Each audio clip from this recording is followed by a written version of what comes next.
Shortly after the release of an audio recording this past Saturday morning of a conversation that allegedly included commenced an investigation.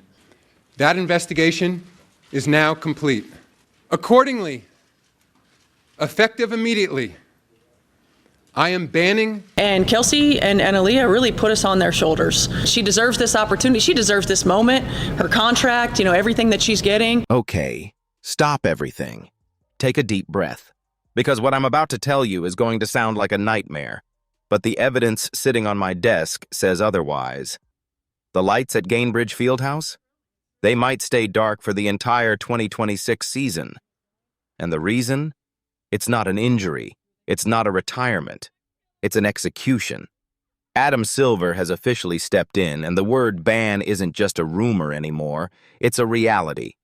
We are looking at a document that suggests Caitlin Clark, the woman who literally dragged this league out of the shadows and into the national spotlight, has been served a notice of termination.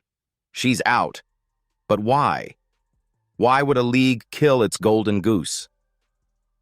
Today, we are going deep. We are exposing the FBI investigation rumors, the secret locker room revolt led by Kelsey Mitchell, and the cold-blooded reason Adam Silver decided that Caitlin Clark was no longer useful to his vision. Stay tuned, because the WNBA is about to crash, and Caitlin Clark is being left in the wreckage. To understand why Caitlin is finished, we have to look at the paper cuts. This is a term that's been floating around the sports world for months, and it's the only way to describe the psychological warfare being played against Clark. It started on April 22nd. The Indiana Fever announced a historic 44-game national TV schedule. Think about that. ABC, ESPN, NBC, every major network is carrying the Fever this year, and we all know why. It's the Caitlin Clark effect. But then, the promo graphic dropped, and the world stopped. Kelsey Mitchell was front and center, not Caitlin. Caitlin was pushed to the side, almost like an afterthought.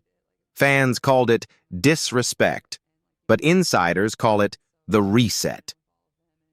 This was the first official move by the league to signal that Caitlin Clark does not own this team. It was a calculated paper cut, one small snub, one press conference where her name was mentioned last, one poster where she's in the background. Each one alone seems small, but together, they add up to a termination of her stardom. The league is trying to prove they don't need her. But as the ticket sales reports started coming in this week, they realized they might have played their hand too early. Now, let's get to the man at the top, Adam Silver. Sources close to the league office have leaked details of a secret meeting that took place in late April 2026. The WNBA is currently in a state of civil war. On one side, you have the veterans, players like Kelsey Mitchell and the old guard who have spent a decade in the trenches. On the other side, you have the Clark economy. When the WNBPA demanded seven-figure salaries to match the new $2 million offers from competing leagues, Silver hit the panic button. The rumor is that Silver gave Clark an ultimatum. Fall in line with the league's controlled marketing plan, or lose your contract. But Caitlin Clark isn't just a player. She's a brand. She has a $28 million deal with Nike. She has the eyes of the world. She doesn't need the WNBA as much as they need her. When she refused to back down on her demands for better player protection and private travel, Silver reportedly triggered a moral turpitude clause in the standard player contract. The narrative they are building is that Clark is destructive to the league's chemistry. They are calling her a diva to justify the termination. It's a corporate execution disguised as a league decision. But Silver couldn't do this alone. He needed the locker room to turn on her.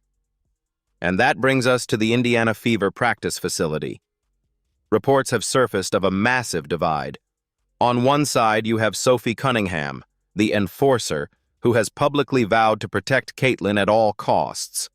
But on the other side, a group led by Kelsey Mitchell that feels alienated. Kelsey Mitchell is a first-team All-WNBA talent. She carried this team through years of losing. And suddenly, she's the running mate for a rookie? The tension reached a breaking point during the preseason game against the Liberty. Clark was benched for the entire fourth quarter. The official reason was rest, but the locker room leaks tell a different story. It was a protest. Mitchell and two other starters reportedly told Coach Stephanie White that they wouldn't share the floor with Clark if she continued to receive special treatment. White, caught between her star veteran and her superstar rookie, chose the veteran. This was the moment Adam Silver needed. He used this locker room instability as the legal grounds to officially terminate Clark's 2026 contract. The replacement is here. And if you think the Fever are worried about losing Caitlin, look at who they just promoted. Raven Johnson, the replacement.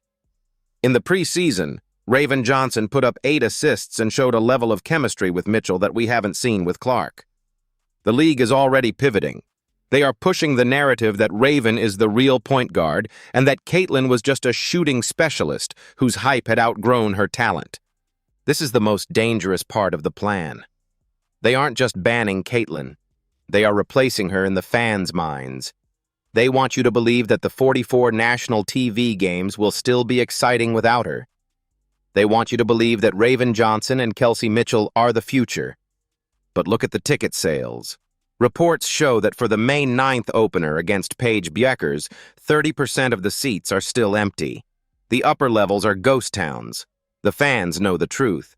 You can replace a player, but you can't replace a movement. And right now, the WNBA is trying to kill a movement. As we speak, rumors of an FBI investigation into the WNBA's expansion finances are swirling.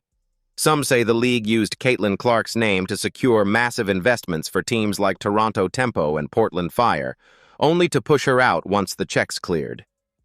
If this is true, we are looking at the biggest fraud in sports history. Adam Silver isn't just protecting a league, he's protecting a cover-up. Caitlin Clark has been seen at Media Day, unbothered, taking photos with a film camera, laughing as if she knows something we don't. Maybe she does. Maybe she knows that without her, the league's new $2.2 billion TV deal collapses. Maybe she knows that the fans will burn the building down before they watch a Fever game without number 22. So, is she finished? On paper, Adam Silver has the power. He can terminate the contract. He can ban the star. He can hide behind league protocols.